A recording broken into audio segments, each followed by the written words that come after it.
Hello, hello. Thank you for joining. We will get started. Thank you, Lauren from Long Beach, California. You know the drill. Let us know where you're coming in from. We're going to let people join. There are thousands of people who join this call. This is a discussion about how we build the movement to peacefully and effectively fight the authoritarian movement in this country.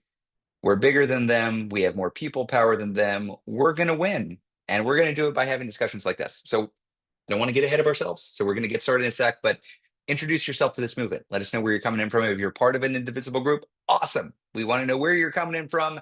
Give a sense. Normally, Leah and I, bless you, Leah. Normally, Leah and I are in the same room. This is a little bit disorienting to have all of this space, Leah. Oh, Reach out. I know. I'm traveling now. Now the Telecaster on the wall is more safe. It's not going to be bumped into every 5 minutes. We will be back together next week. We're just not in the same room this time. So great to have you. We'll give people another 30 seconds and we'll get into your questions. Leah, look at all these groups from all over the country. We got red states, we got blue states, we got purple states, we got urban areas, suburban areas, rural areas. This is what it feels like to be part of a nationwide movement, y'all. I've said this a lot. After the election, there was a quote from Timothy Snyder that really rung in my ears and continues to, which is, what do the authoritarians want? They want you to feel alone. That's what they want. They want to isolate you and make you feel like they have all the power. You are an individual with no power. Best to just give up and give in. Nobody's going to fix this on their own. That's not how any of this works. And so the very first step in affecting any kind of change that we want to see, in limiting the damage and slowing the damage and preventing the damage that they want to do and fracturing their coalition, building our own, it starts here. It starts here. It starts in communities that we're organizing in. You're not going to do this on your own. And the good news is you don't have to. You don't have to. There are other people in your own community. There are other people all around the country who want to be part of this effort to protect our democracy. And you're part of that. So thank you for joining this Thursday afternoon. Leah, any comments before we get started? no, just appreciation as always for the rollicking chat box. Yeah, I was on a call with a statewide network of leaders last night, and I was like, I'm used to the chat box moving so fast that I can't possibly track it all. I don't know if everybody could do that, but I've just gotten used to it with what's the plan. and I love the emojis. I don't know. Like I know it's just a digital display, but I get a feeling of a nationwide movement and a feeling of support here. So thanks y'all for being here. Uh, why don't we jump into it? Leah's going to cover a little bit more of the substantive intro that we normally do. So I'm going to cover a little bit just like, hey, why are we here? Welcome. And we've been saying our names, but if you're brand new, welcome. We need you. I'm Ezra. I'm one of the co-founders of Indivisible. And I'm Leah. I'm also visible. great to have you here, Leah. We're married. We normally have to get that explanation because we're in the same room. And now you're probably wondering, well, why is that guy mentioning it? They're just two random people on the screen. But in any case, we're pleased to be here with you, working with movement leaders all across the country. We are not the leaders of the Indivisible movement. The leaders of the Indivisible movement are spread in every nook and cranny of this country, building up people power in order to protect our democracy, protect folks in their own communities, limit the harm that Trump is doing, and demonstrate that, in fact, democracy will reassert itself, that this period that we're living through is temporary, that there will be a period that follows it that is about accountability and reasserting the principles of democracy. And we're just on the path there. That's where we're all headed together. So the plan for these, what's the plan called, is we have a discussion about that. And it's an open discussion about this. We do not pre-select the questions. You submit the questions and then you vote on the questions and then we go through the questions. That is the plan. Most of this is going to be Q&A. You can, if you look in your Zoom window, you can click a little Q&A button, and that Q&A button allows you to submit questions and allows you to vote for questions. If you look in there right now, what you will see is a lot of people have submitted questions and people are already voting on them, which is great.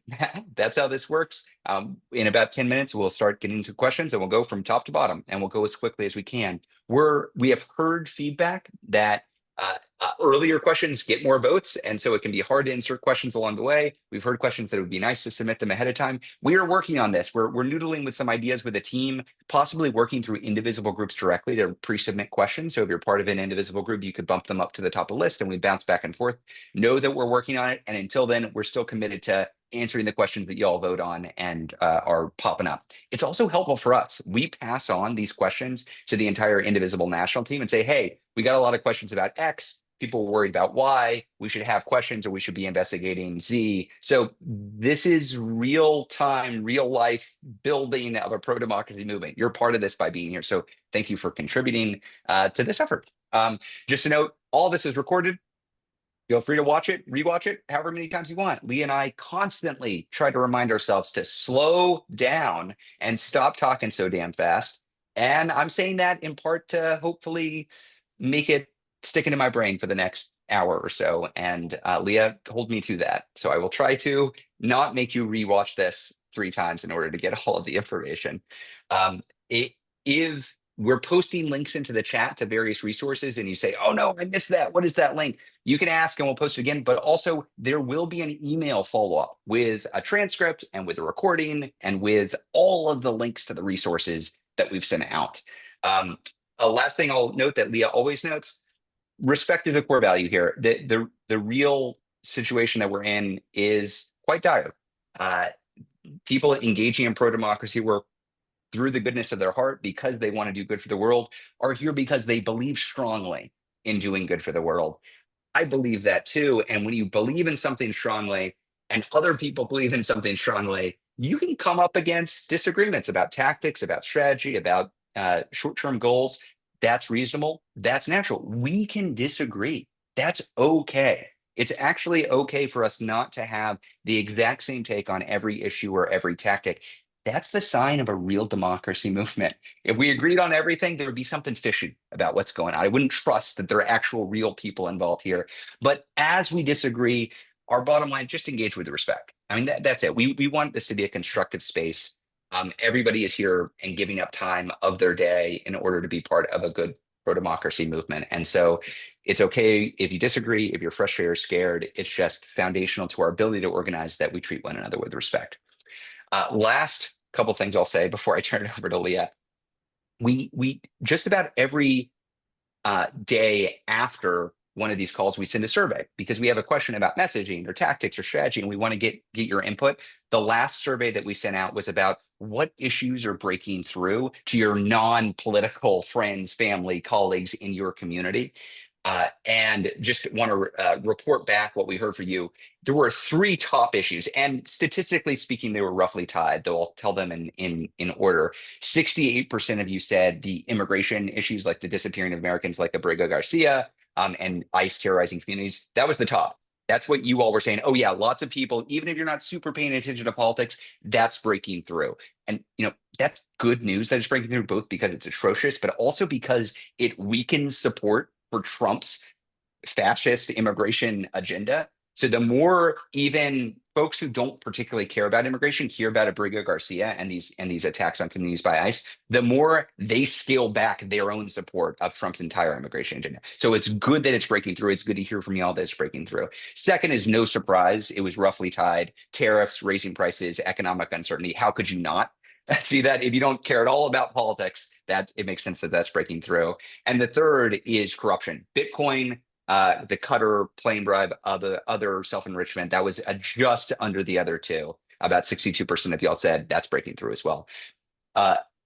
Normally we do a survey. I say normally, we're going to give you a break. This is a long 3-day weekend. I don't want to ask you questions just for the sake of asking you questions. So you're going to have a break. Instead of answering our survey question, look out for the email if you want the transcript, if you want the resources, but focus on how you're preparing for No King's Day instead. If you want to do a little bit of extra work, we've got 1,000 events all over the country for No King's Day. We want to build up to more than 1,300, which is what we had for hands off. And I think we're going to get there in the next few weeks. I always give a welcome to our MAGA infiltrators. I will note, our MAGA infiltrator friends who normally show up at these, Leah, I did not see them post any of our videos last week. Are they not our friends anymore? What's wrong? We are a pro-democracy movement. We are out here. You are welcome to check out what we're doing and how we're organizing. I expect you to pick up your game. I expect to see some clips of Leah or me giving an answer to some of these questions. But if not, that's okay. Maybe you're converted. Maybe you came and you said, oh my gosh, these folks are making some sense. I don't like Trump's blatant corruption either. I don't want to cut taxes for billionaires either. I don't want cuts to Medicaid either. Maybe these Indivisible folks have a point. So if that's the case, welcome. You are welcome in this movement. We're going to keep on building towards actual democracy in this country, whether Trump likes it or not. That's what we're going to do. I also I last thing I'll do, Leah, I swear, then I'm going to turn it over to you. We like to celebrate groups here because our unit of activism at Indivisible is not the individual. As important as individuals are, our unit of activism is groups because that is how we aggregate and wield power. That is how we move institutions. That's how we move elected officials. There are about somewhere between around 10 new indivisible groups a day. Thereabouts 5 to 10 new indivisible groups a day. The last week was no different. We had indivisible groups in Phoenix City, Alabama, in Polk County, Arkansas, Grand County Indivisibles in Colorado, Norwich Indivisible in Connecticut, Hingham Indivisible in Massachusetts, DeSoto Indivisible, Mississippi, Mercer County, West Virginia Indivisible. These are all groups that formed in the last week, y'all. These are normal, everyday people who looked around and said, oh my gosh, look at what's going on in this country. I've got to do something. And they're starting a group to organize their community. It's incredible. And it's continuing. If you're new to this, this is building every single day. And if you don't have an indivisible group that you're part of, or any local community, I'm not biased. If you've got a different local community you're connected to, great. But if you don't have one, you can start one. People are doing this every single day. And I swear, you are going to find people in your community who you did not know existed, but that 100% agree with you and want to work with you. That's what happens when you start an indivisible group. And I'm going to turn this over with Leah by way of bragging about the indivisible groups in one specific state, and that is Virginia. In Virginia, there have been 33 new indivisible groups in just the last few months since the election. 33 across this one individual state. We've got Virginia Beach Indivisibles at Hampton Roads Indivisible South Side. We've got Indivisible Nova, Roanoke Indivisible, Lynchburg Indivisible, Indivisible Fredericksburg, Indivisible Franklin County, Virginia, Shinko and Shenandoah County Indivisible, Indivisible Central Virginia, Richmond, Virginia, Danville, Virginia, Radford, Virginia. I could go on, but I don't want to take up Leah's time. The reason why I'm focusing on Virginia, the reason why I'm making a big deal about this is not just because Virginia is a purplish state. It's not just because Virginia has elections for the state legislature in November, which is important. It's also because Virginia, like every other state and commonwealth in this country, has two senators. Virginia has two Democratic senators. And interestingly, in Virginia, there was a vote and a split between these Democratic senators, where Tim Kaine, one of the Democratic senators, voted against Trump, against Republicans, and against the crypto industry to try to kill an industry-friendly crypto bill. And Mark Warner, the other Democratic senator from Virginia, who is up for re-election next year, voted with the crypto industry, with the MAGA Republicans, and succeeded in breaking the filibuster to move this industry-friendly crypto bill that helps Trump accept bribes forward. Indivisible is not an arm of the Democratic Party. We do not exist to praise the Democratic Party all the time. We exist to fight for democracy, which means sometimes we are pushing the Dems to be better. This is an example of a place where we will diverge and where that divergence is healthy for democracy. Leah, do you want to take over and talk about this crypto bill? Yeah, absolutely. Well, so I want to talk about two things that are moving on crypto or that have moved on crypto this week, because I think they're important to hold in contrast with each other, right? And first, I just want to say something, which is one reaction that I have heard from a lot of people once we start trying to talk about crypto is, I do not get how all of that works. And if you don't get how all that works, that's okay. Like, you actually are not going to need to understand all of the terms in this conversation to have a very clear grasp of what is going on. Because what it comes down to is massive, wholesale, unchecked corruption, right? Okay, so tonight at Donald Trump's golf course in Virginia, he is going to be having dinner with hundreds of people who have collectively poured $394 million into a Trump meme coin. Now, again, if you're like, I don't really know what crypto is, I don't get what that is basically Donald Trump being like, this is my Venmo. Send me money to my Venmo. And these are people who have sent him money. And if you don't know what Venmo is, whatever. This is a way to send me money. Send me some money. These are everybody, the top spenders of that money, the top bribes are now all collectively having dinner with Donald Trump. This is a massive effort to buy access buying access via personal donations that enrich Trump and his family. And this is part of what has been a literal $2 billion gain for the Trump family over the last couple of months in crypto. That is personal profit. That is not going to a campaign committee. We can talk a lot about how they have used their campaign funds as their personal piggy banks too, but it is literally going to a fund controlled by the Trump organization that will benefit directly Donald Trump. This is, again, I think the fact, like sometimes people's eyes glaze over when we say crypto, it's just a straight up massive bribe from a bunch of people who are buying access to Donald Trump so that they can get what they want. They can collapse and destroy the regulations that keep us safe and healthy. They can get through, they can get loopholes in order to enrich themselves, and they can benefit from the massive tax giveaway that Donald Trump is energetically forcing through Congress. This is all of one piece. They have an incredibly unpopular agenda that consists of giveaways to the rich. They are actively moving that agenda. They are doing it for their own personal benefit, and they know that it is wildly unpopular, and that is why they are breaking our democracy so that they can maintain this unfettered loop of corruption and personal benefit and power.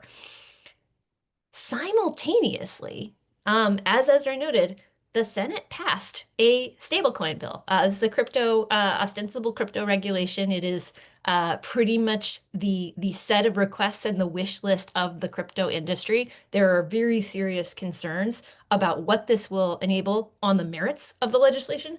But I also just want to name that this is a wild thing to have happen strategically and politically for us as an opposition, because again, the fact that Donald Trump has accepted $2 billion in crypto is not a secret. Like, we all know that this has happened in the open. He announced the launch of this coin before inauguration. He announced the dinner. They are not hiding, I mean, they are actually hiding the list of donors, but they are not hiding the fact that he is openly soliciting and accepting enormous amounts of money for his personal use right now. And the fact that you would have a crypto bill move through the Senate that does nothing, and in fact, for more or less condones the ongoing personal grift of Donald Trump in this moment, as opposed to a spirited, organized resistance posture by the opposition party that says, we're not going anywhere on this issue until we understand exactly how much Donald Trump has gotten from who he has gotten it from, what he has promised in exchange for that, because this is an absolutely spectacular, mind-boggling, massive corruption issue, and we absolutely should not be coming anywhere near the ongoing facilitation of it. That is not how things went. That is not how leadership oriented. That is not how a bunch of Democratic senators oriented. And frankly, y'all, it just shows that we have this ongoing gap because we have to make the case to the American people about Donald Trump's corruption. We have to make the case to the American people that it is orders of magnitude different and more spectacular and more horrifying than anything that has come before. We have to make the case about why it personally hurts you, because what we know from all of the polling, all of the focus groups, all of the data is that if you can't actually tie those things back to someone's real personal experience, they're just going to sort of say everybody's, they're going to dismiss it. We have to make that case without the organized support of people who should be leading the charge here. This was a missed opportunity. Once again, it falls to us to continue to push. It falls to us to tell that story. And frankly, it falls to us to continue to push our Democrats for a different strategy that allows us to show up as an organized opposition party, because this is horrifying. When people hear about it, they are horrified. We will continue to do that work. And also, we need an organized opposition movement that does it with us. That was my talk for the day. Here. My favorite part of the last week has been Leah pushing me to be even more outraged at how some of these Dems caved, which does not always happen. So it's bad when Leah is this angry about an outcome in Democratic strategic leadership. Leah, with that, should we go on to questions? Let's do questions. Okay, y'all, just a reminder, we're going to go through the top rated questions. I think 750 people have voted for the top one. We're going to go through as quickly as possible. You can ask questions in the Q&A function, and we'll go through from the top. The first one comes from Eric. Now that Trump's BBB, this reconciliation, big beautiful bill. I said Build Back Better. That was the last one. Different bill, very different bill. Big beautiful bill. Reconciliation bill has passed the House. What are Indivisible's plans to attack and amend it in the Senate so that it is as much damaging parts within it can be removed? What ways are there to get the parts out of it that have nothing to do with fiscal spending and budgetary issues, since reconciliation bills are supposed to be limited to financial issues only? Do we go through the Senate and or House parliamentarian for rulings or actions on this? Leah, do you want to take a first whack? Yeah. Okay. So several different thoughts. So the first thing is the bill that passed last night is horrendous, right? It passed in the middle of the night for a reason. It is because nobody involved wants to defend everything that's in there in the light of day. Um, we got to do a bunch of accountability on the members of the House who just voted for politically horrifying things in that bill because in order to get out of the House, they had to make a bunch of they had to make a bunch of commitments to the most wacky members, the most wacky and right-wing members of the caucus, like moving up Medicaid cuts, like Medicare cuts. They had to do a bunch of stuff that those vulnerable House members in key congressional districts that have been won by Democrats in 2020 or 2024, that those folks now have to answer for to their constituents. So the first step is accountability around the votes that the people in the House have actually already taken. The next piece of this is the Senate, right? We've got targets in the Senate. What we know based on what we've seen so far is that there's going to be a pretty live conversation about shifting various pieces of the bill amongst the Republican caucus in the Senate. There are a number of people who have expressed real concern about the Medicaid cuts, about other pieces of the bill. So we want to keep the heat on all of those folks as well to try to push for the best, the most unharmful possible version of this bill. I do want to stress every version of this bill is horrifying. We are in deep harm mitigation territory when we talk about like the Senate version of the bill versus the House version of the bill. None of this is good. All of it is a massive wealth transfer to the rich at the expense of regular people around the country.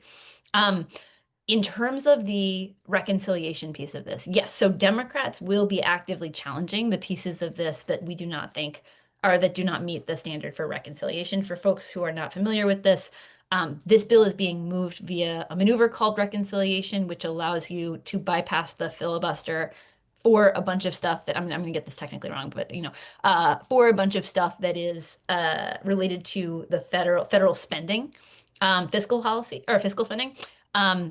If you do not, if you have a provision in there that is not like clearly and directly related to the federal budget, then it can be stripped by the parliamentarian if it is challenged. We will obviously be pushing Democrats to challenge aggressively and try to move as much out. And we also have to be prepared to defend if Republicans try to make an end run around the filibuster or end run around that basic procedure. Um, uh, that is ultimately the rulings ultimately do come from the Senate parliamentarian. So we just should be, attuned and working to raise the alarm as various pieces of that continue. We're heading into a period where they're going to try to move very fast. And again, I think the biggest thing that we should emphasize is the need to put daylight on this bill to get people worried about it. I think a lot of times we're in a position where people don't really believe that something terrible is going to pass until after it has passed. We are in the business of making sure people understand as early as possible exactly how much is at risk. We're going to be doing phone banking into key Senate states over the course of June. We'll pop a link in the chat. There we go. We got a link in the chat. Stop the Trump tax scam. Phone bank, call folks in the key states that we've identified as targets. So there are ways to get involved now in activating as many folks as we possibly can. Again, putting as much daylight on this as possible is going to be really, really crucial for the next steps. And it's going to be really, really crucial for accountability in whatever form of the bill ultimately moves. I'm just going to add two things. One, just to clarify, because I saw some questions in the chat. This does not require 60 votes. That is the whole reason why they're going through reconciliation. Only 50 votes are needed. There are 53 Senate Republicans, which means they can lose three. They can lose three and get this through. They don't need any Democrats, and I don't think they're going to get Democratic votes. I would be surprised if they get Democratic votes in the Senate on this, even if Fetterman. There are no rumblings of that right now because of just how egregiously bad this bill is.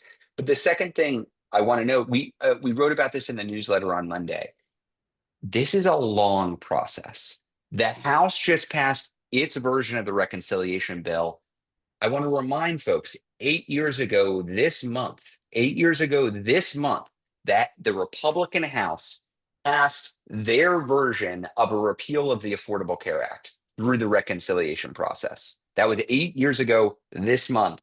It was a multi-month process for the House Republicans back then to get there. They thought they could move quickly. It turned out it was really difficult. They got it over the finish line. They celebrated. They were going to repeal the Affordable Care Act. This was happening. And then they had to get it done in the Senate. And it was even with just the 50 vote margin that they needed, even with just 50 votes, they couldn't get there. This has to go to the Senate. Like Leah said, it's going to be amended. Then it's got to go through the House again. And then it's real. Then when that member votes for it, that's policy that's going to affect their constituents. This is a live fight. That's this point I want to make. This is a live fight. They've got the votes conceivably to pass this. They might not do it. They might fail. And the way to get them to fail is to make as clear as possible that all political hell is going to break loose if they pass this bill, that there are going to be major political ramifications. Dave Schweikert in Arizona, a shitty Republican who likes to hide from his constituents, didn't vote for this bill, declined to vote, didn't vote no, but didn't vote, trying to avoid any kind of pushback. He's not going to be able to hide if this bill starts tearing people off of their SNAP and their Medicaid in his own damn district. And that's when things get real, and that's when votes start to come loose. So keep up the fight.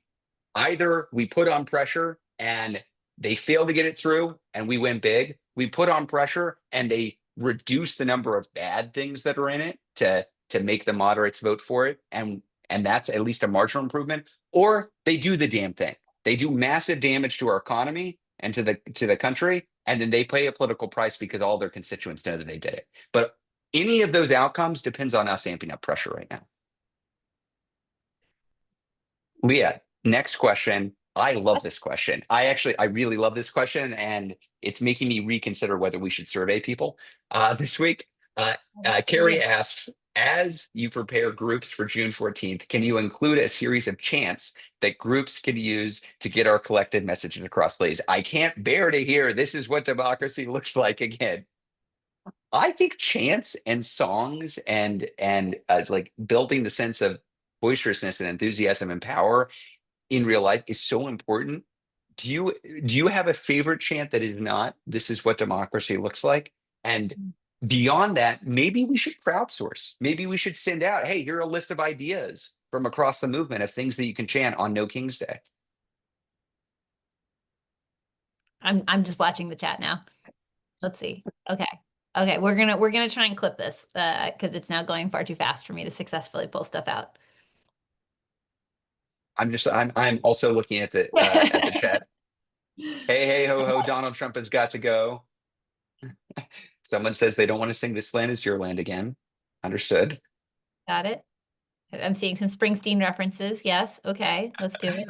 I see Terry says we should sing "Hot to Go," a Leah favorite from Chapel Roan. Not exactly on message, but still a great song. No, important for rallies. It's important for rallies to be fun.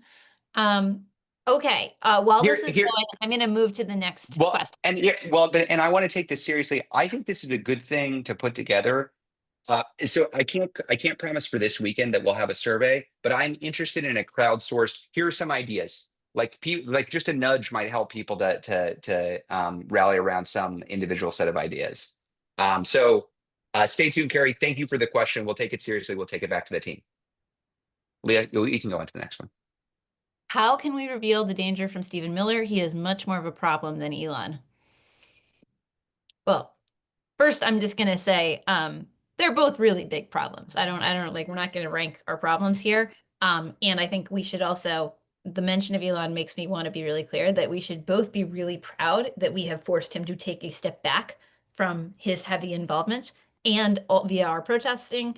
And also we should be really clear that it's not like he's actually gone. He is still moving to benefit massively in, his SpaceX, sorry, contracts in his control.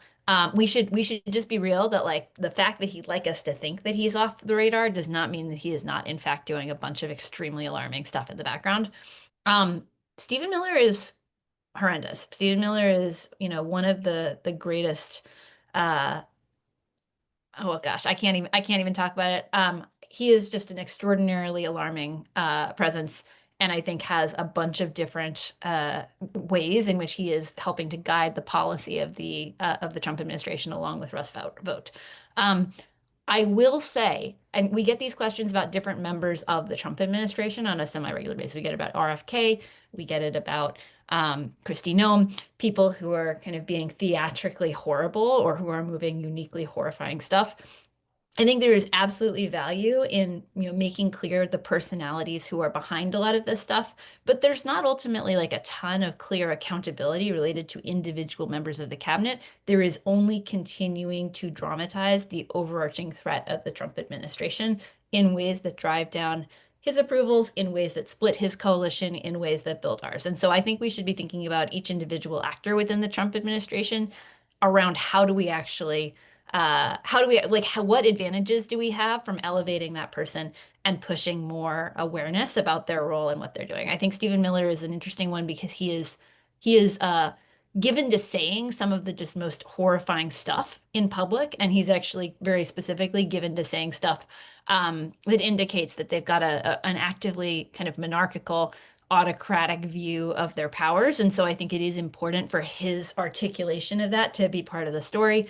But I also think that we should be real about, ultimately there are the personalities, but the thing that we need to continually drive home really aggressively is the direct personal impacts that this administration is having. And so if you can link that to a personality, great. If you're not able to concisely do so, going after individual people within this administration is useful only in as much as it pushes approvals of the overall thing down. Is there anything to add there? No, I think that's right on. I think what this brings up is there are a lot of folks who we would like to be wielding less power and doing less damage. And as a people powered movement that tries to be strategic and tries to focus on the action items where we have impact, we do really try to identify where we can have leverage. And I don't think all of these people are above reproach. I don't think these people are above being pushed back. And I think our work on Musk demonstrates that. He had to scale back his efforts because of how deeply unpopular he became, even among Republicans. I think there are some opportunities here for Miller, but I largely, Leah, I agree with you. Next question, Leah. This is related to your the protest that you're going to. Is there a way to identify the big buck plutocrats at Trump's dinner tonight and shine a spotlight on them? Kenneth asks. That is a great question. I know that It is good. there's been a bit of reporting about different people who are going, and I am not sure. I'm not sure of the technical answer around if there is a specific way to do it. I know we have friends and allies who are actively challenging, the fact that this dinner is happening, and I'm sure they are on the case if they can find a way. Good deal. Next question. We're zooming through. Need to talk about how this death bill, the reconciliation bill, will trigger huge cuts to Medicare. These cuts would be automatic, as the PAYGO Act mandates cuts when legislators significantly increase the deficit. For those of Yep. you who were, oh, Leah, you can go ahead. If you were asking yourself, is that really true? The answer is yes. This question is accurate. But Leah, did you want to go No, from I'm, there? I'm just agreeing. I'm nodding enthusiastically and making agreeing noises. It mandates cuts to Medicaid. It's not only Medicaid, but Medicare as well. It's terrifying stuff, and this is the kind of information that we have to get to everyone we know. And just to note that I think this is a very smart question from the anonymous attendee who submitted it, because there isn't some line in the bill that says we are going to cut Medicare or Social Security by X amount. It's not directly, but it does flow out of what they're doing, and it's the direct result of what they're doing. So you should know it's not in our resource right now, but I just got a note from Andrew O'Neill, our national advocacy director, that they are updating our resources on the reconciliation bill specifically to have information on this reality, on this question. So we are working to make this front and center. That yes, they're cutting Medicaid and SNAP, but they're also threatening Medicare and Social Security. I think it's very important to highlight that. Medicare is, of course, wildly popular in this country, and as is Medicaid. So great question, and we're trying to be on it. Trying to be on it. Rich asks, bring American flags along with your signs to every protest moving forward. The current regime has pushed a false narrative that Democrats and protesters don't love this country. It's time to flip that lie on its head. Imagine the power of a movement where U.S. flags, instantly recognizable symbols of patriotism, are everywhere, waving alongside our powerful messages. Signs can be hard to read on camera, but flags cut through the noise. Let's reclaim it as a symbol of democracy, justice, and the people. Leah, is there any flag-related day coming up where it might make sense to have? I don't, nothing comes to mind. Anything on your mind that like would be appropriate time and place to wave a flag? Perhaps Flag Day, Ezra. That's a Oh, great point. Wow. Flag Day How is another interesting. name for that day? No King's No Day, King's Day. I think would be the other name for that. Yeah, we're gonna be showing up. I think that it's a great point. And in fact, I think the bigger point is that we are the folks who are fighting for American values right now. Like accepting sky palaces from Qatar and opening your own personal crypto wallet while you gut the services that Americans depend on and trash the national parks and destroy the next generation of cancer research. And I could go on and attack our fundamental liberties, civil liberties, and human rights. That is not American. Attacking our proud tradition of immigration as something that makes America stronger and better, that is not American. All of this stuff is, like attacking our history, going after true American history and the realities of like the civil rights movement and all that we have overcome to try to get to this moment. That's not American. We are actually collectively coming together and expressing like a powerful and inclusive and big tent America and what we actually stand for. And so I think bringing, not being afraid of the flag is part of that. But also just expressing collectively that, we're the ones who are standing for something that's better, something that's more powerful than their military pageantry and their, personal theatrics and fascist iconography. And just, I 1,000% agree with that, Leah. And just at a very practical level, I agree with Rich. I want the story coming out of this to be that Americans of all stripes in all geographies showed up in defense of their country. By all means, wrap yourself in the flag, reclaim patriotism, build this into your messaging and into your imagery. That is good, practical thing that you can do as you prepare over the next 3 weeks for No King's Day. We hope that this is guidance we are giving to folks who are leading No King's Day. This is something that we want everybody to do. So great question, Rich. We are fully aligned. Susanna says, we had one of our greatest successes as activist resistors with the boycott of Target and Tesla takedown rallies. We need to gear up with our financial cloud and amplify our impact, perhaps even prior to getting to the critical 3.5% the public of the public that's so often cited. Time is of the essence. As such, what is Indivisible National considering as the next and bigger economic financial target, even prior to considerations of a national strike? Suzanne, Leah, I know Leah's been leading some internal strategy thinking specifically around non-congressional pressure. Leah, do you want to talk a little bit about how you're thinking about economic pressure and the broader fight beyond just advocacy? Sure, absolutely. I mean, what I would say in general is that we are thinking about, and we'll be talking about this more soon, um, ways in which we need to broaden our own strategy to think about things like economic levers, to think about the different ways in which everybody who's part of the Indivisible movement has institutions, has relationships, has ways in which you can flex your power in relation to uh, the Trump regime's effort to rapidly consolidate power and crush alternate sources of power. And part of that is going to be about economic leverage. Now, I want to be really clear. I think I've been clear on this call before. We are not an economic campaigning operation. That's not been our primary, avenue. We are here to tell you about everything related to congressional procedure, but we don't present ourselves as the authorities on kind of like this is a smart economic campaign, et cetera. We want to do our homework and work really closely with people who are doing that if and as we're bringing that forward to you. My personal previous background was in anti-human trafficking work. One of the really important things that which is a place where there is quite a lot of conversation about and strategies around economic campaigning, boycotts, fair trade buy-ins, et cetera. And like one of the core takeaways, I think, is that if you are doing this, you have to have a really tight strategy for who is the target, what do you want of them, what are the ways in which you can credibly and sustainably and in a long-term way impose consequences for their actions and then lift those consequences if needed. And so when and if we endorse kind of or throw in on specific economic campaigns, we want to make sure that we're able to really say, this is the theory of the case. This is what we're all collectively trying to do and achieve and how we want to get there. Um, there's a bunch of stuff that is going right now that is really good and powerful. A bunch of like the folks who have been leading the Target boycott, which has been really powered by the Reverend Sharpton National Action Network, a network of Black churches and Black civil or religious leaders. There is an Avelo Airlines campaign that I know a bunch of folks within Indivisible have been involved in, as well as Mi Gente, as well as a couple of folks, organizations out of North Carolina. There's a bunch of interesting stuff going on around kind of targeting either enablers of the Trump administration or companies that have rolled over to comply with the Trump administration's mandates around stuff like DEI. We think that's good. We're looking at how we collectively throw in more, but we're not quite rolling out the full plan yet. Excellent.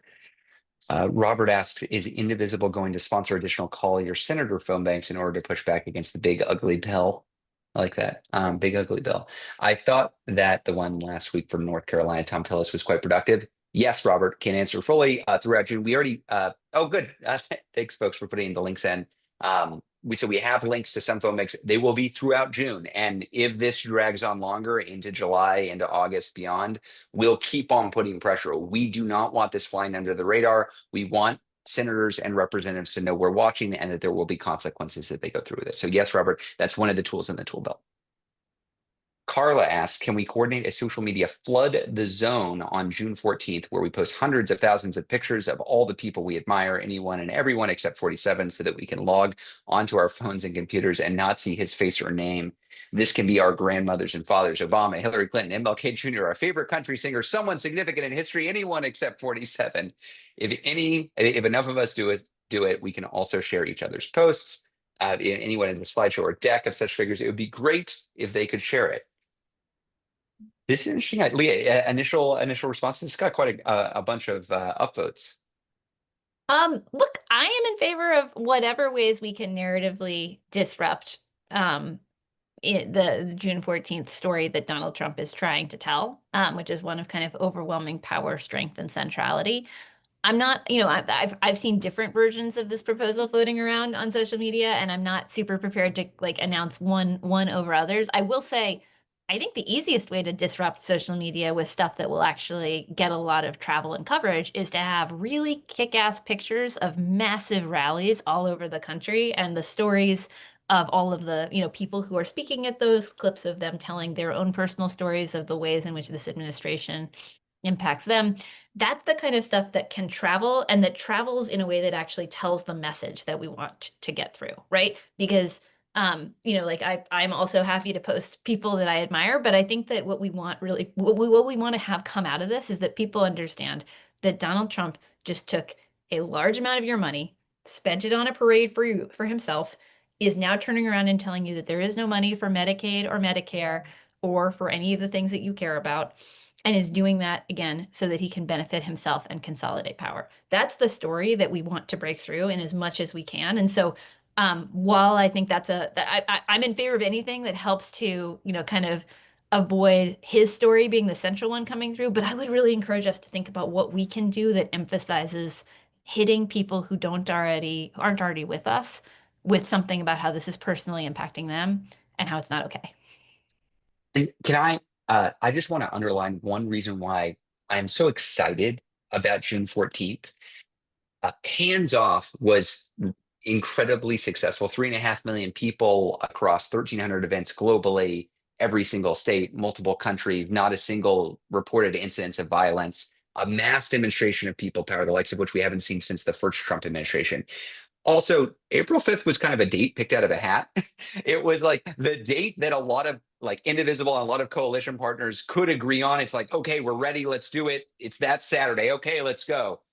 And it was great. Don't get me wrong. The narrative opportunity from June 14th is so much higher right now. Donald Trump, say what you want about him. I have said many things about him. He knows how to get attention. And he is doing a military birthday parade for himself because he wants attention. He wants as much coverage of him being a would-be monarch on June 14th as he can possibly get. That is why he is throwing himself a military parade. What he would like to be the leading story without any amendment or any caveats is look at this incredible, powerful leader who is driving the world in his direction. And he's riding a tank through the streets of DC or whatever he's going to be doing on June 14th on his 79th birthday. And instead, if we are successful, from the New York Times, the Poughkeepsie Press, or whatever small town paper that is covering this event on that day, every single one of them will contrast this pitiful little birthday parade that Trump is throwing for himself with millions of people all across the country saying, nah, no kings. So my dream scenario is that there's no mention of Trump's parade without a mention of the massive people power peacefully organizing against him.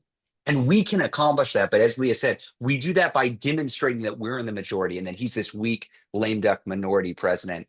And his time is coming to an end. This is not a display of power. This is him looking really weak and alone in DC by himself. That's right. And just to underline, as of today, over 1,000 events, events globally, all across the world, mostly in the United States, but all across the world, 1,000 events. At this point in planning, April 5th, hands off, how many events did we have? 0. We hadn't even launched because there's more than 3 weeks. So this is going to be big, y'all. This is going to be bigger than April 5th. I'm confident we're going to have, it's going to be an incredible showing. I think we're going to pull this off because a lot of people are stepping off in this moment. If you haven't yet RSVP'd for a No King's Day event, please do so. If you looked and you're like, there isn't one, start putting it together. It's going to grow. It's going to gain momentum. As we get up to the date, there are going to be more and more news articles about how this is happening, how Trump is doing this, and that there are protests that are peacefully organized around the country. We want to build it as much as possible in the coming 3 or so weeks. Leah, anything more on No Kings? Oh, that's great. All righty. Going on to Diane, are you keeping data on incidents of aggressions against protesters? So we are getting reports as people within the Indivisible network write in and share with us. And we obviously try to be helpful, try to make sure people are connected with resources and support that they need. If you are in an Indivisible group that is experiencing some kind of repression or threats, you should absolutely, reach out to your organizer. But we also are not the only place, nor would we be the comprehensive place for that. And so I would definitely encourage you to also be looking at places like the ACLU, which is going to be sort of a more comprehensive tracker of what is happening across the broader movement. Yep. Moving on to Kim, what are our best opportunities to kill the big bullshit bill in the Senate? As unpopular as it is everywhere, how do we make Republicans fear that voting it forward would have disastrous political consequences for them? Yeah. Yeah. Well, Ezra, you should jump in, but I would say this goes to one of the core theories of Indivisible, which is that we really want to have a ton of energy and action in the districts of members of Congress who are potentially flippable, potentially gettable, potentially weak-kneed in this moment. We want to have that level of energy and activation in Senate states with the senators who have expressed reservations, who we know are potential targets, et cetera. One of the differences in our own theory of the case is that we really try to make sure that as much as possible, people experience those tactics as targeted from within their district, within their state. Because, if a large number of people show up in Washington, that doesn't necessarily register for somebody from Maine. Let's just say Susan Collins from Maine. She doesn't know how many of those people are from Maine. If a very large number of people in Maine show up in Maine, that is actually a different thing. So it's going to be events. It's going to be door-to-door, neighbor-to-neighbor canvassing. I know a bunch of folks here have already signed up to do that. It is going to be these phone banks to raise awareness in these target states. It's going to be mobilizations over the summer. We're talking to partners around kind of like what and how we can do specifically on this bill. It's just going to be making sure that every elected official who has to vote either in the Senate right now or when it comes back to the House understands that there is a really high level of energy and people watching and a very, very strong appetite to hold them accountable however they vote at every step of the way. Indeed. Moving on to Vidisha says Cliff Cash made some suggestions for tactics to share with y'all, and I think we need to embrace to organize sustained protests at media headquarters in DC and the Heritage Foundation. Heritage Foundation is one of the architects of Project 2025. Terrible, terrible right-wing aligned quote unquote think tank to put together national veterans town halls to discuss the cuts to the VA and make those videos go viral, to escalate by going to Republican Congress members' offices and protest weekly, especially for senators right now as part of the budget reconciliation is passed, to go after Trump's cronies instead of him directly as do they do not have broad immunity. What do you think of these tactics, and will Indivisible help organize these initiatives?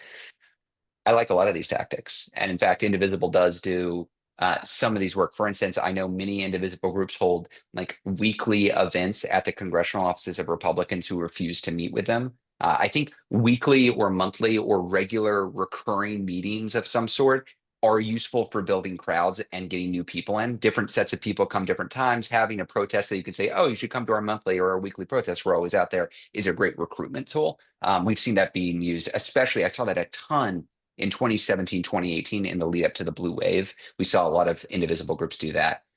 We've done a fair amount of work with veterans groups in the lead up to June 14th. So they're a major part of the effort. As we mentioned earlier, we want this to be affirmatively pro-America, patriotic, embracing the flag, supporting veterans. I think there's a big opportunity there.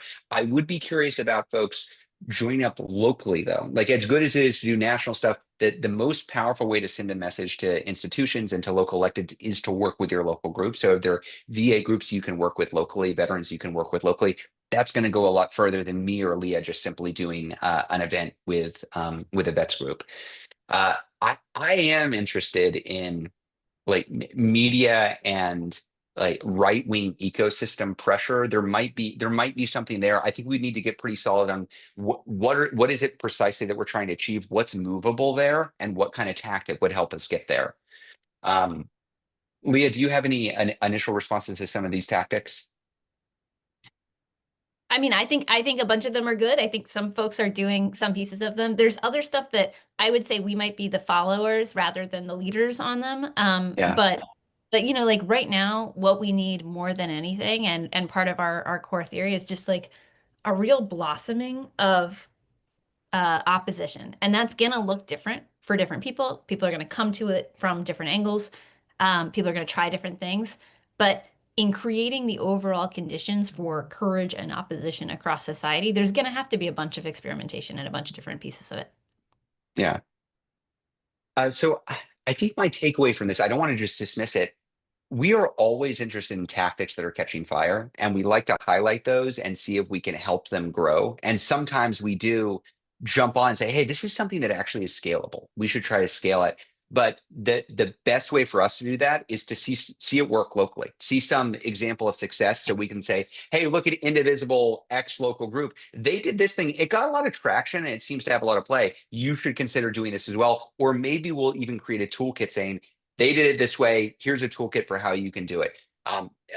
That kind of tactical innovation is crucial, because otherwise you just do the same thing over and over again and people stop paying attention. The press doesn't cover it. Your targets don't care about it. So we're hungry for that kind of innovation. Some of it we'll try to cook up ourselves, but a lot of it is going to come from the movement. Some of the best tactics have come from the movement, trying stuff out, and it turns out it works. Empty chair town halls, great example of that. We did not cook that up. Some local Indivisible groups started doing it in 2017, 2018 when the Republicans were hiding from them. It worked, and we said that's great. Let's do that in all Republican districts. And so we tried to we tried to make it as big a thing as we could. Next question from Stacy. Sure, he hates us protesting, but what his thin skin hates even more is not being a quote unquote cool kid. He is really bothered by celebrities not liking him. How do we convince one celebrity a day to speak out against him? I wish that each of the remaining 1,346 days of his presidency, not that we're counting, he gets Springsteen, one celebrity per day, publicly speaking out against him in coordinated attacks on his fragile ego. He has flooded the zone. Now celebrities should return the favor and Springsteen his ego. I will say the day after the Springsteen stuff, I texted some people asking, how do we get Springsteen to a No Kings concert? I would So if love you to know how see. to reach him, let us know. I saw another question that I've lost here. I hope we didn't go through it, but if you know Springsteen or Beyonce or Taylor Swift personally, tell them we could use their help. We would love for them to show up at a No Kings protest. But like actually, in all seriousness, can I say one thing that we talk a lot about internally is I think Indivisible and the broader opposition movement right now is doing a pretty darn good job of reaching through to anybody who just even vaguely cares about politics, is like does not like Donald Trump, would like to be part of it. Many of them are hearing about what we're doing. We're getting good penetration into that audience. There's more to do, don't get me wrong. But for folks who care about politics, we're out there. We're out there, we're visible, we're doing stuff. They can find us. But there's a much larger segment of society that doesn't care about politics at all, that tunes it out and will not pay attention to it. And so we talk about how we reach cultural penetration. How do we reach beyond the choir? How do we reach people who don't like Donald Trump, but in no way are plugged into an indivisible group or into working families or to move on or into any of our partners? That's just not how they operate. One thing that we've been kicking around, Leah and I are big fans of Andor. This is a Star Wars TV show. It's don't let it be in Star Wars turn you off. It's almost incidentally about Star Wars. I'm not a big Star Wars guy, frankly, but it fundamentally is a show about resisting authoritarianism. It's a show about how you build a coalition that's pro democracy. And it's complex and it's brilliant writing and it's beautiful. And it is terrifyingly applicable to today's environment. And I would love to see people in this country who are disproportionately younger than many of the folks who are organizing now who love Andor understand that, hey, they can be part of this show right now. There's a line in Andor, I have friends everywhere. It's a line that the rebels, that the resistance says to each other to signify to fellow resistance leaders, no, I'm one of you. I have friends everywhere. And we have really been kicking around ideas. How can we break through culturally in whatever way? Maybe it's music, maybe it's something like Andor, maybe it's something else. Um, it's a live debate. And so if there are good ideas to break through to audiences beyond the political audiences, it's something we think is necessary if you're going to have a truly mass pro-democracy movement. I will just, the only other thing that I would add here is that I don't want people to think that the only way you break through to celebrities is by like having their phone number and calling them directly. That is definitely the fastest way to break through. But celebrities are people who are constantly making decisions about their own brand, their own risk tolerance, their public profile, their safety. They're humans. There is a really dramatic difference between how celebrities as a collective responded in 2017 and how they responded in 2024. Oh Some yeah, brave people spoke out. And I don't like, and I just want to realize, like, I think we can sometimes be like, oh, celebrities, well, like, it's brave of Bruce Springsteen to do this. He is doing something that is important and powerful. He is taking his symbolic and cultural power and he is using it to articulate a vision of a country that is better that's than right. Donald Trump. That is good. And we should be like behind it and not, not have any complicated feelings about that. Um, the women, there's a report that broke today that the women who host The View, the hosts of The View, have rejected efforts by ABC's corporate overlords to try to make them tone down the anti-Trump talk. That is good. That is powerful. We should be, Mm, actively celebrating that because I can guarantee you a bunch of people got that some on other shows that we haven't heard about, got that request and was like, yep, okay, cool, I gotcha. We're only hearing about it because they have rejected it and they are continuing to push. Um, we create the conditions in which people start to feel safe doing that. When we are protesting, when we are creating this broad popular opposition, we make more people feel like, yes, I should step forward too, right?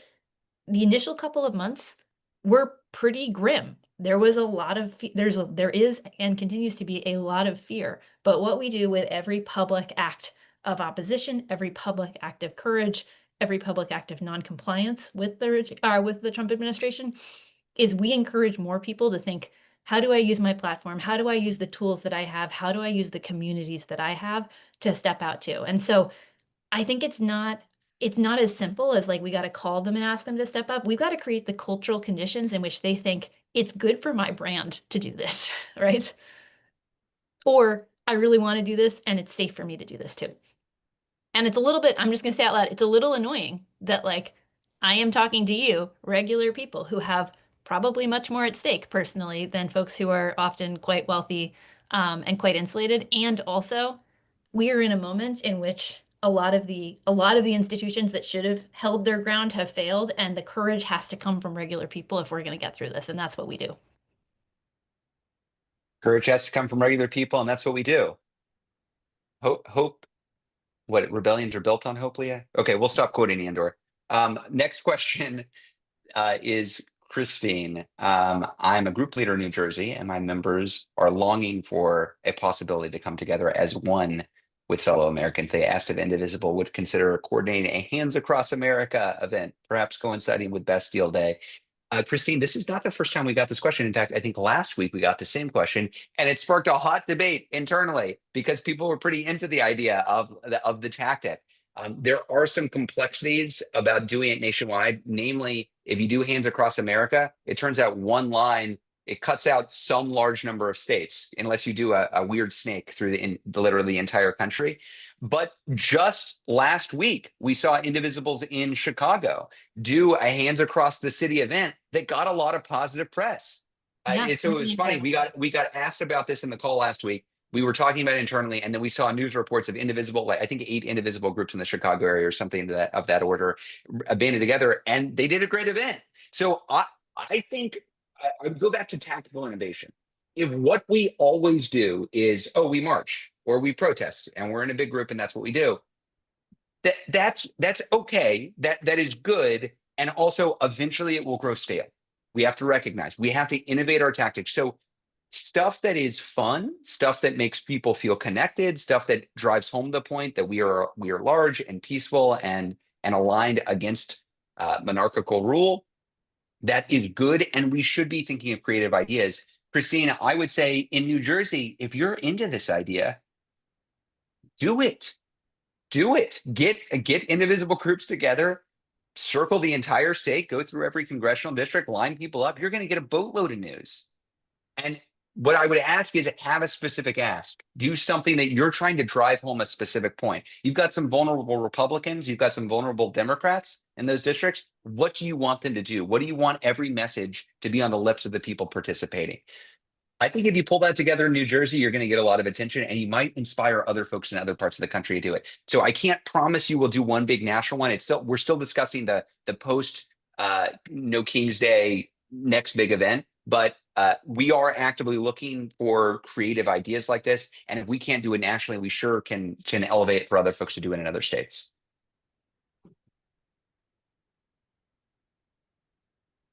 Leah, I know we're a little bit past the hour. Should we just do a couple more and then close out? Let's pick a question that's a good closing question.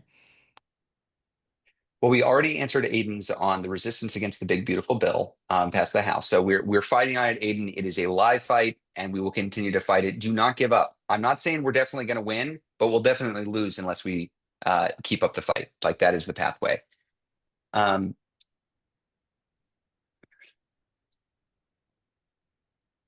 oh, here was Dave's question about Bruce Springsteen and Eddie Vedder speaking out forcefully. We're we're looking for protests to be fueled by other big names. Would love people to show up at No King's Day. I would look locally too. See if you can get locally famous figures who are prominent to show up. Build ahead of time. This is the thing. It's not just about showing up on the day of No Kings. Have a locally well-known person with their sign that says No King's Day, June 14th. Build the buzz. This is something we can do in the 3 weeks leading up to it. I think Lori's got a great final question. Okay, Lori, do you know, have you researched it, if sharing more info about how terrible things are tends to make our supporters more likely to take action or more likely to check out, e.g. not, for instance, not feel like opening our email or coming to protest? Someone recently said to me, if one more person tells me the sky is falling, I'm just going to crawl into a hole and completely disengage. We would love to have a better sense of whether message about how dire the situation is would make our supporters or those on the sidelines more or less likely to actively engage. Is there scientific evidence about this? This is a great question. Great question, Lori. It is a great question. And I will just say, you may notice if you are in this space, if you show up every week, you're like, they try to create a pretty positive space in light of the fact that a bunch of horrifying stuff is happening on a scale that is kind of almost impossible to believe. And that's actually an intentional thing, right? Because we know that you are following the news. We know that you are personally impacted in many cases by what is going on around this country, by what the Trump administration is doing. And we want to create containers that both acknowledge how enormously dangerous and tragic and harmful what is happening, or it is what is happening, and also are really rooted in our collective power to make a difference. And so I think those are the two key pieces of this. I think successful messaging in this moment levels with people about how bad things are, but also really consistently lands ways that they can then plug in, have agency, take action. The thing that is going to cause people to curl up in a ball and hide under their bed, in their bed, is going to be kind of like the doom scrolling through countless news stories about how terrible something is without a clear pathway to get involved, to get in community, to talk to like-minded people, to take action, and then to encourage other people to take action too. And so I would just say, be really mindful as you're sharing and as you're communicating with people that what you talk about is not just like here are all the ways in which this is absolutely terrible, but really paired with here are the ways in which you can be involved. Here is the way in which you have power. Because we do. I did an interview with Paul Poundstone earlier this week, and the opening question the comedian, it was a great podcast. We'll send it out. But the opening question was, "Why should we show up?" And my initial flip answer that I've heard from other indivisibles directly was, "Well, it's cheaper than therapy." What we know about the time that we're in, if you're paying attention, it's so easy to get depressed. It's so easy to feel like it's hopeless. It's easy to buy into the mirage that Trump is presenting, that he is all powerful and that we're doomed. And if you've got somebody who is at the stage of considering whether or not to get involved, this marginal person who might go back to their room or they might participate in some action, I don't want to greet them with everything's terrible. You're right. What I want to greet them with is you're welcome and we're doing cool shit. We're doing cool stuff together that's going to have an impact. How great is it that you have an opportunity to be part of this and find a community? Yeah, we know everything's a disaster out in the real world. That's terrible. We agree. That's why we're even having this conversation. But let's not talk about that. Let's talk about what we do about it. Like, we all have a limited amount of time, energy, money, focus, attention in this world. Why would somebody devote some of it to fighting for democracy? They're going to do it because they get something out of it. They feel like they're part of a community and they feel like they can actually affect some amount of change. So what's incumbent on us as organizers is not just to say accurately, everything is really bad. It is to say, okay, so what do we do? How is the world going to be different because I've dedicated a couple hours a week to this or a couple hours a day to this? What are we going to achieve? And we have to be able to describe very clearly in practical terms, if you do this, then this will happen. And then this damage that he wants to do won't occur. Why participate in a phone bank calling into North Carolina to convince Tom Tillis to drop off the reconciliation bill? Because if you spend an hour and your neighbor spends an hour and your city spends an hour calling into people in North Carolina to push Tom Tillis, he might drop off the bill, and then maybe 9 million people won't lose their Medicaid. And that's a better world to live in. And that's accomplishable. We can do that, but it requires all of us to do it. And you don't have to do it on your own. You get to be part of a group that does it. That's the offer. That's what we have to offer, and we have to offer it clearly. We agree with you, and we want to work together with you. And we have friends everywhere. Okay, on that and/or note, we're going to be done for the week. We will see you next week, next Thursday at 3 p.m. for What's the Plan. Thank you for coming. We'll work on improving as we go. We'll try to take in some questions from group leaders if possible, but we're working on that system. Thank you for being here. Thanks for investing your time, your limited energy, your limited resources to actually be part of this movement. We feel a lot of love. We feel a lot of power in this movement. That's why we're here. That's why we're spending our Thursday with you. It makes sense. It has an impact. So we'll see you again next week. Bye, y'all.